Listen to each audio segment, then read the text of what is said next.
has to participate more. Okay, then we can see the teacher is the facilitator. He should allow the student to come up with their ideas, to raise their doubts and express their contradictions related to the topic. Then there will be a little discussion. Then they will come up with their ideas. These are all teacher has to put up on board. Then everyone think on their own. Then the child starts learning in different way. Then this leads to learn the concept accurately and efficiently. And also our modern education systems, child-centered. They are the curriculum is planned like that. The child has to speak more.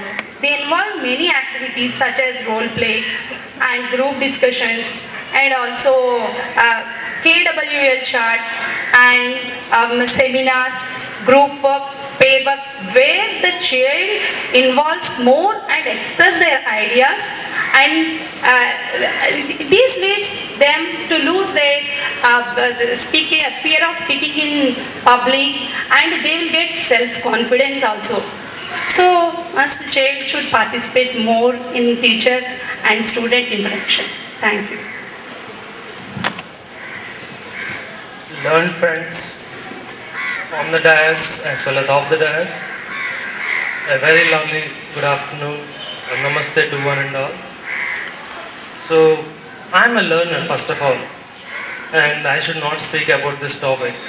So let me tell you about some of the intellectual what this spoke.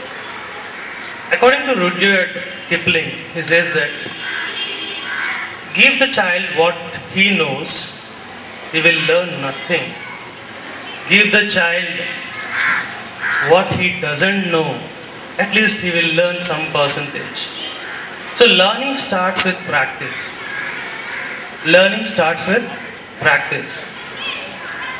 So my friends, when you go across our ancient days, when we turn on the stones of history, we find the same child-centered learning. When you think about the Rajas and Maharajas, they used to take the teaching learning process under gurus. So there was no books, there was no textbooks, notebooks, anything. They used to impart education by oral, and this oral education they have to perform by observation. So when they are observing, they not only observing it, they have to do it by practice. They started learning in the practice way. So later on the books have arrived, and what we are calling now teacher-centered education started. But actually it is student-centered education. So now the importance has come up again to give a chance to the students to learn something. We are merry facilitators. We have to think that we are also learners. We have our ego, and the child also have their own egos, and we should not forget about their egos. So when we make them silent in the class, their ego hurts and they never come up with a word to speak anything in the classroom. And when we are doing that, we are simply suppressing them. Are we not? So, we are celebrating Dr. Sarvepalli Radhakrishna birthday as Teachers' Day. And he, in one of his intellectual speeches, said that the student should master the concepts, not merely memorizing it or understanding it and using it for 1 day, 2 days, 1 month, 1 year, 2 years till he writes the exam. He should master the concepts which he can go further and apply it in the society. So we have to survive in the society, not in the school or classroom. For that, we have to practice it. So that's the reason I think so. The CBSE have given a nice curriculum. Yeah, you may say that I am a CBSE teacher, you are supporting it. No, actually, it is not at all. It is accepted all over India as well as around the world. The curriculum comes up with n number of activities where the child takes active participation. Sometimes 90%, we are only facilitator. We have to give the information, suggestions, that's all.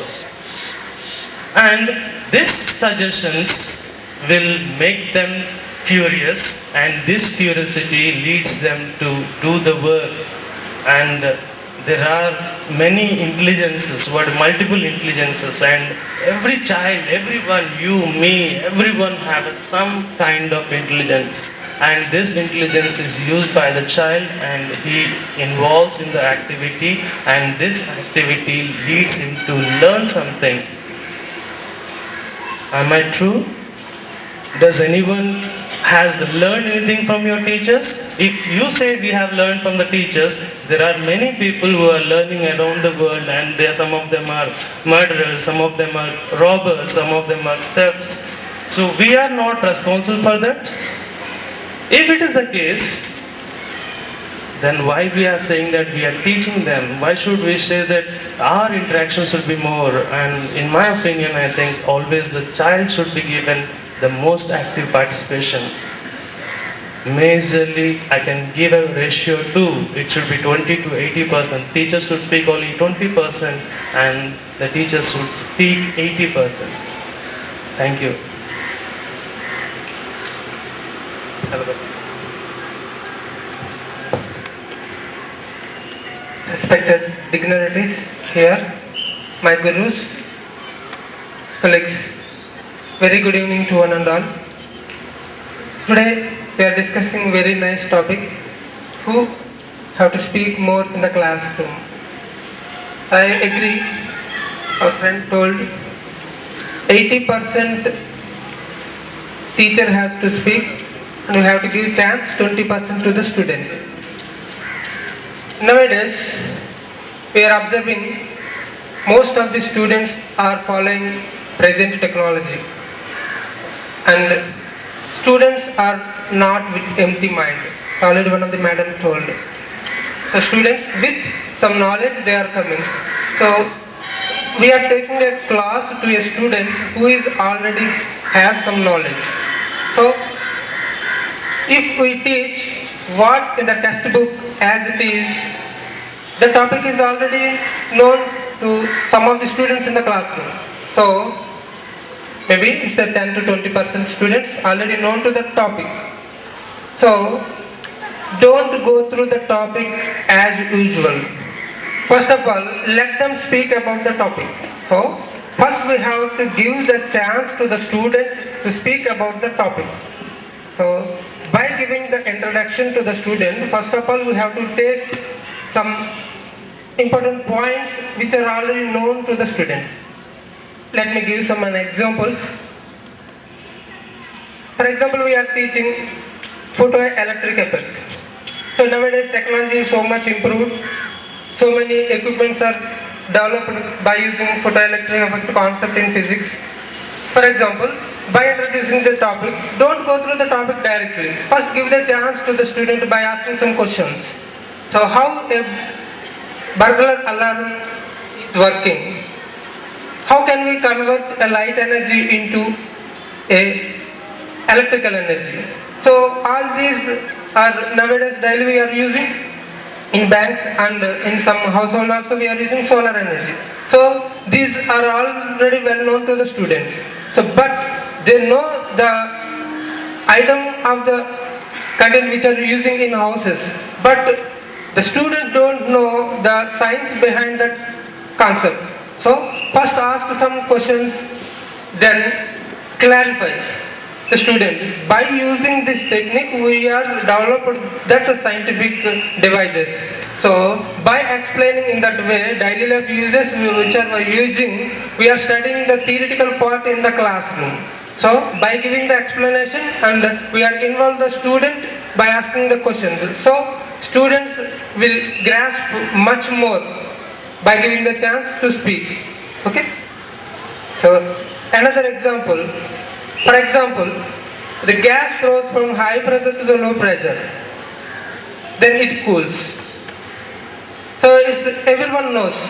But by giving the examples and by asking the questions as examples, student will get more. As simply say about the concept. There's a Joule-Thomson effect. High pressure to low pressure when a gas transfers, it cools.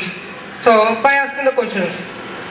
For example, student a fire catches her. So some burning effect will come. So immediately మనకి చేసే process ఏంటి? So కాలిన వెంటనే చర్మం మీద మంట వస్తుంది, వెంటనే దాన్ని పూస్తుంటాం. సో అంటే సమ్ కూలింగ్ అనేది డిజైన్ చేస్తాం. సో లైఫ్ స్టైల్లోనే అది డిజైన్ అయి ఉంది, కానీ అది జౌల్-థామ్సన్ ఎఫెక్ట్ ద్వారా జరుగుతుందన్న విషయం స్టూడెంట్కి తెలియకపోవచ్చు. So by giving the example like this and by asking some questions so in different way or you observe the effect like this in your daily life. So we have to involve the student in the topic, and also we have to give some clarification, and we have to develop the confidence. So by giving commitment, clarity and to the student, we can interact with the students, and by the confidence only student can speak something about the concept. So one has the knowledge, then only student can speak in the classroom. So if the student is speaking about the concept in the classroom, that means it's a positive sign in the classroom that a teacher is succeed somewhat. So by giving the chance to the student, we can develop the confidence in the student also. So to concentrate on more subjects, we have to give the preference to the student to talk in the classroom. Thank you, Dr. Thank you, Chandali. That was the first round where you all have expressed your opinions, and you have come up with some percentages also. I would like to share one of the results which we have found in the survey, that when we asked the teachers and students what should be the ideal teacher-student ratio of talking time in the class, teachers, if we take the average of teachers' response, teachers say 43% should be teachers and 57% students. And strange enough, students said 50% teachers, 50% students. Actually, teachers in their survey have given more percentage to the students. I don't know what is happening in the class, but as a response, at least teachers have said that student talk time should be more. And I would like to quote some responses in this scenario, where one of the teachers mentioned that ideals are good to discuss on stage, to write in journals and in papers perhaps, but not good at practice. So perhaps this is not so useful. Whereas there is one more teacher who said, in my class I have two times, student time, teacher time. During teacher time, my children have to observe silence and listen to me, focus on me. And during student time, I observe silence and I listen to all the students. So what is your take on this? Like, is it practical to give students time? I mean, is it going to delay your syllabus completion? What is your a quick response? I feel students' interaction in the process of learning, when their share is more, actually the syllabus incompletion problem won't be there, because all children will share their ideas related to the lesson, so that more than syllabus can be completed. So no delay will happen in this process of giving more share to child in the process of learning, I feel. Okay. So when we think about the teachers' opinion survey, that is 43 and 57, I think what it is going in the present scenario, they have given exactly the ratio. But one thing I can say you, that when we attend some of the training programs, resource guides or anything, we can come up with this share to be extended to student participation where they can go for 60 to 70%. I can say it exactly because we learn different ideas.